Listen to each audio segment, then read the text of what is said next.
Hello, everyone. Thank you for joining us in this sexual harassment prevention training. This training is a guide for all organizations here in California because here in California, per Senate Bill 1343, all organizations with 50 or more employees are required to give a sexual harassment training with at least 2 hours every 2 years. And this training has to be to all employees, including supervisors. And on this guide, we're also going to discuss new laws that came into effect in January 1st, 2019. And many of these laws were were introduced in California because of the Me Too movement. Sexual Harassment Prevention Training 2019 California edition. Here are the objectives that we're going to go over this training guide. We're going to define sexual harassment and offensive behaviors that can be considered harassment. Learn the new legal background of sexual harassment laws in California. Identify the impacts of new sexual harassment laws. Understand the Me Too movement, which influenced new legislation, specifically here in California. Well, in many states, but we're going to focus here in California. And just to give you a little bit of a background, as you all may know, the Me Too movement has been a big movement, not only here in the States, but around the world. This movement has empowered anyone who has suffered from sexual harassment or sexual assault to come forward, meaning no victim is alone.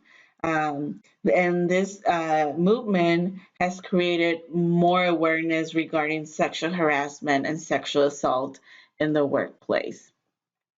We're also going to recognize that sexual assault is not okay and will not be tolerated in any manner, and discuss correct ways of handling sexual harassment claims and what to do if you see it happening. So we're going to start with a pre-test. First question, true or false? Sexual harassment can be caused by anyone in the workplace. Absolutely. It can be done by anyone, by a supervisor, department manager, a coworker, anyone in the organization, even a customer. Um, Second question, the Me Too movement played a role in new legislation in California. This is also true. And as an article from CNBC stated, the Me Too movement has raised the curtain on sexual harassment and misconduct in the workplace, and it did play a big role in new legislation. Third, catcalls, sexual favors, and unwanted advances are examples of sexual harassment. This question is also true. And last one, there are 4 types of sexual harassment. This is false. And well, according to the Equal Employment Opportunity Commission, there are 2 types of sexual harassment claims, which is the quid pro quo and the hostile environment. And we will go further into detail in those 2. What is sexual harassment? Well, sexual harassment defined by the U.S. Equal Employment Opportunity Commission, it is a form of sex discrimination that violates Title VII of the Civil Rights Act of 1964. It is unwelcome sexual advances, requests for sexual behaviors, and other verbal or physical conduct of a sexual nature that constitute in sexual harassment when this conduct explicitly or implicitly affects an individual employment, unreasonably interferes with an individual work performance, or creates an intimidating, hostile, or offensive work environment. And here we have, it's a very good video regarding the definition of sexual harassment. It puts it into perspective. I'm not going to show it right now, but it will be available for all of you to see on your time. Types of sexual harassment. The quid pro quo and the hostile work environment. These are the two types of sexual harassment I mentioned earlier. And the quid pro quo means this for that. In this context, it involves express or implied demands for sexual favors in exchange for some benefit, like when a supervisor or a manager asks or hints at sexual behaviors in return for employment benefits. And it is perpetrated by someone who is in position of power or authority. The other type of sexual harassment is the hostile work environment, and it arises when speech or conduct is so severe and pervasive that it creates an intimidating or demanding environment or situation that negatively affects a person's job performance. And it can be done by anyone in the organization. It doesn't have to be someone with a position or power. The California government has established laws that make it illegal for an employer to allow an employee to be subjected to sexual harassment. The Department of Fair Employment and Housing handles claims brought under California law. The EEOC and the DFEH, which is the Department of Fair Employment and Housing, they're both agencies in which an employee may go to outside of their organization to turn in a claim. And these agencies have the right to persecute if the claim is handled incorrectly. The prevention of sexual harassment is everyone's responsibility in the workplace. And if you see something, you must say something. Don't just be a bystander to that behavior. These are just some examples of sexual harassment behaviors, such as unwanted kissing, sexual favors, sexual gestures, sexual jokes, texts or emails. Especially, we have to be very careful whenever we're texting or emailing, because what you may think is a joke, it may not be a joke to someone else. So we have to be very sensitive of what we email or text and we share with others. And sexual harassment has its side effects, especially in repeated events. It can do great harm to someone. It can harm them psychologically, and even though not all sexual harassment is physical, it can have physical effects on a person. And those physical factors are usually caused due to stress and effects on the job performance. Um, and these are all examples of the side effects: low self-esteem, headaches, panic attacks, shame, weight loss or gain. So these are just some side effects of sexual harassment. So how an employer should stop sexual harassment. Every organization must have a clear sexual harassment policy.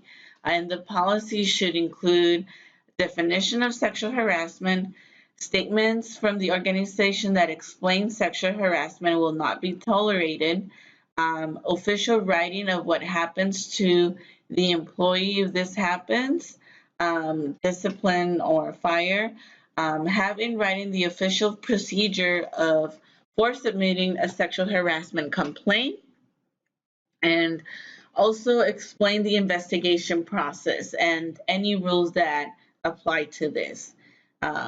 It is important to train employees accurately, conduct annual training sessions for employees, and to go over any new legislation or rule passed. So, as I stated earlier, uh, uh, Per the law of California, it is by law, um, organizations have to have a 2-hour training every 2 years. But of course, like for example, this year, 2019, where new legislation was passed, um, organizations have to give a training with explaining the new laws that are in effect.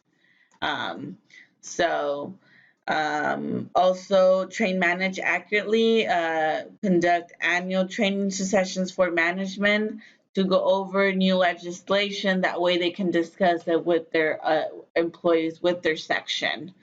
Mm. What the employer should document. Well, every detail should be included, even if it seems small. Information should be recorded as soon as possible so it's fresh. Um, any specific information related to the events, of names who were involved, place, time, date, exactly what happened, potential witnesses, um, how many times did incident occur? Hopefully not many. How does this make the victim feel? How has it affected the victim or office's work performance? Ask the employee to journal how they are feeling outside of work to understand the impacts. Has this happened to others in the office? So these are some examples of how an employer should document. And how to deal with sexual harassment. The first step in healing and dealing with sexual harassment is not to blame yourself. Learn to put the blame solely on the harasser. And as an employer, you have to make sure your employees that suffer, unfortunately, from sexual harassment do not feel shame or do not feel that they are the ones that are the problem, because they are not. They are the victims. And you, as the organization, you have to be clear with that. Um, and you have to provide as much help as possible for any employee in your organization that goes through this. There is a national sexual assault hotline, um, and it would be good if your organization can provide some type of confidential support system. And these are just examples on how to help your employee or your employees deal with sexual harassment. So the Me Too movement, like I mentioned earlier, it's been a very big movement around the states and around the world. It has empowered anyone who has suffered from sexual harassment or sexual assault to come forward, because they're not alone. They're not the only ones that've been through that. So we're gonna go over some quick statistics. Like 45% of the EEOC harassment claims were sex-based claims. Um, 25% of women will experience sexual harassment in the workspace. This means that at least 1 in every 4 women will experience sexual harassment. Um, 75% of harassment victims experience retaliation when they reported it, and 94% of employees that experience sexual harassment do not file a formal complaint. So you can see with this uh, how big the problem is and how important the Me Too movement is. Why? Because before, a lot of victims were afraid to speak up, and this movement has given them, has empowered them to speak up and say, "Hey, I experienced that, and I'm not alone. There's other people as well." So it's been a really, really good movement in creating awareness of the problem of sexual harassment. Me Too movement impact. Just last year, the hashtag Me Too was used over 19 million times, averaging about 55,319 uses per day.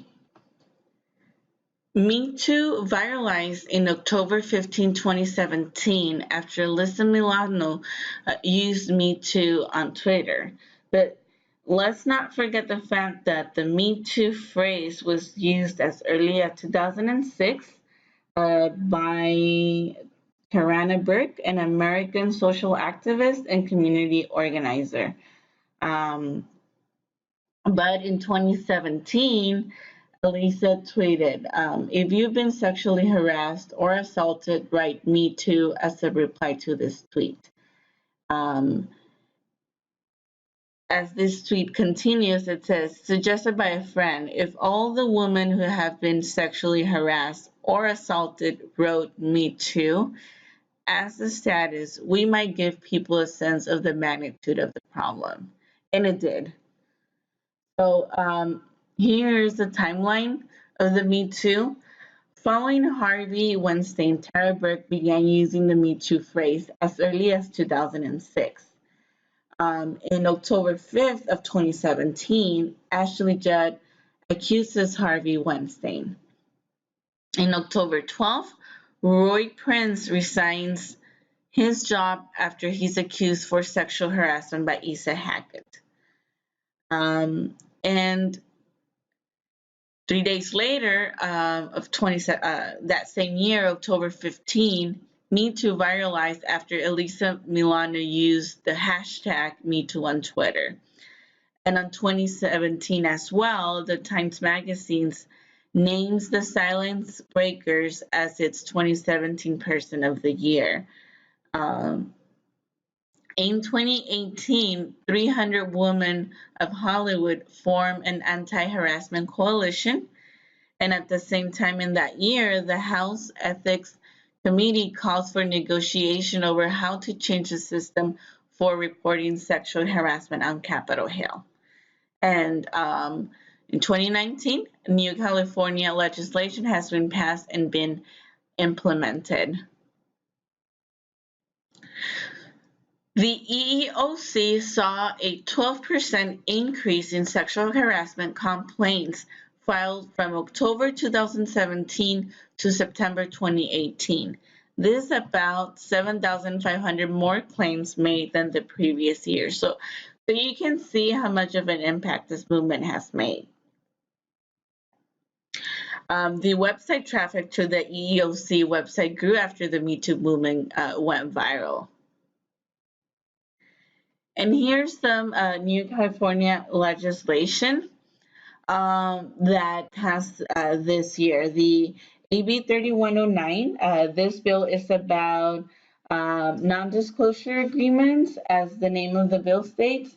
A waiver of right of petition or free speech. This bill prohibits language contracts or settlement agreements that bars anyone from testifying in administrative.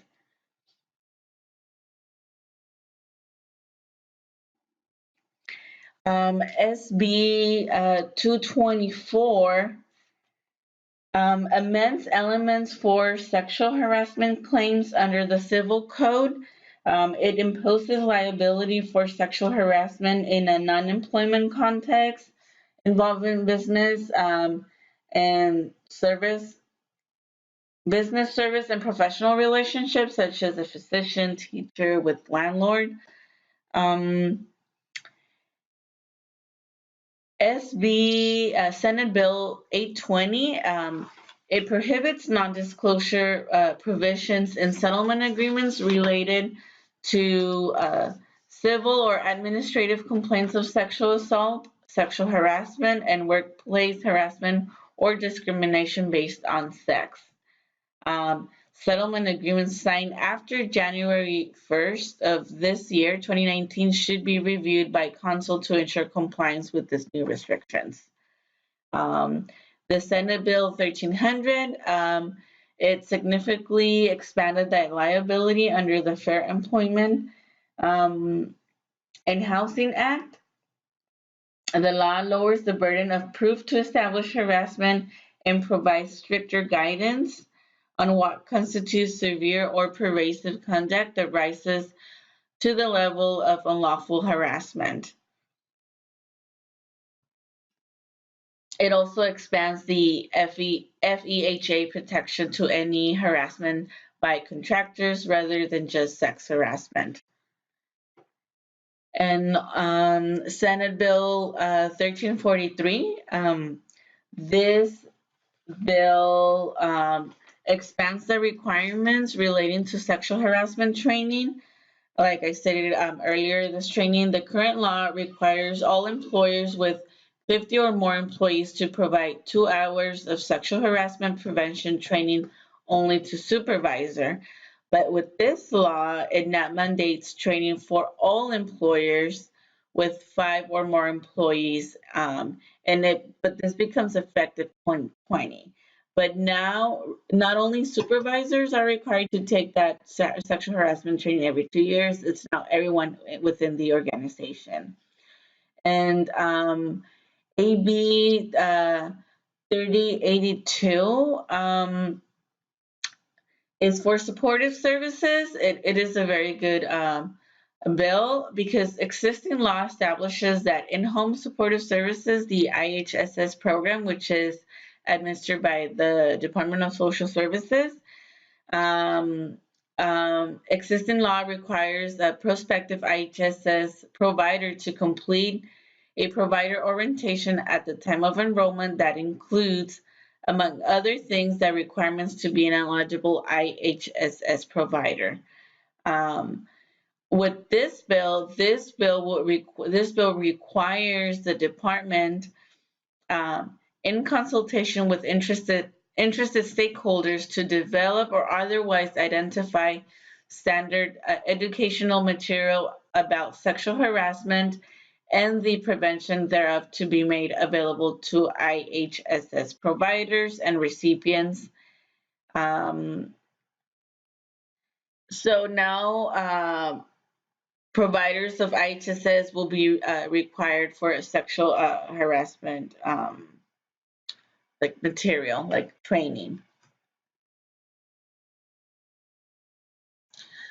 So how to handle sexual harassment complaints. It is important to consider the victim, to ask questions to the victim. You have to start with background questions, such as what kind of work do you do and do you do and your job title? What is your supervisor and manager's name? Once you establish the background questions, you have to ask specific incident-related questions like the what, when, and where the incident happened. What did the alleged harasser do or say? Did you talk about the incident with anyone else in the workplace? Did you notify your supervisor or manager? Do you know of any witnesses that anyone that could have saw the event at the time? So it's very important to get background questions and specific questions related to the incident. Questions not to ask the victim is like, have you ever been attracted to the alleged harasser? Did you ever flirt with the alleged harasser? So you don't want to make the victim as if if she or he is what caused the problem, because you have to make sure you have to make it clear to them that they are the victims. They are not the ones that need to be ashamed or the ones that did something wrong. What to say to the alleged harasser? Questions that could be asked would be, what is your response to the allegations made? If the alleged harasser claims that the allegations are not true, then ask why does he or she think that the complainant is making this type of allegations. Are they ask if there's any witnesses or persons that may provide relevant information? And it is also important to ask potential witnesses. So if the victim tells you that they could be like he or she knows of someone that is the potential witness, it's also important to ask them questions like about when did the incident occur, what did he or she hear or see. So because you want to get as much as information as possible. So we reached to the end of our training guide. If you have any questions, feel free to contact us at hr @arkansasstate.org for any questions or concerns. Here are just some harassment training exercise that can be provided on your guys' training. There's role play scenarios. These are some examples of role play scenarios. Also, a post-training harassment quiz.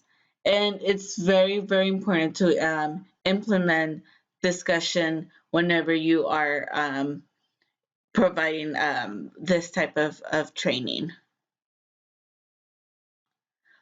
Also, at the end, it's very important to you to request feedback to those that were on your training. That way, you can know next time you give the training what things you can include, address questions that they may have, and personally as well.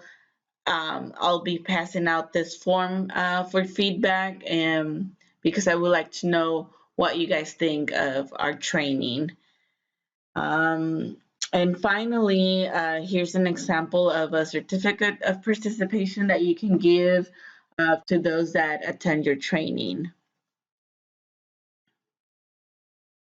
Thank you so much for, again, for attending this training.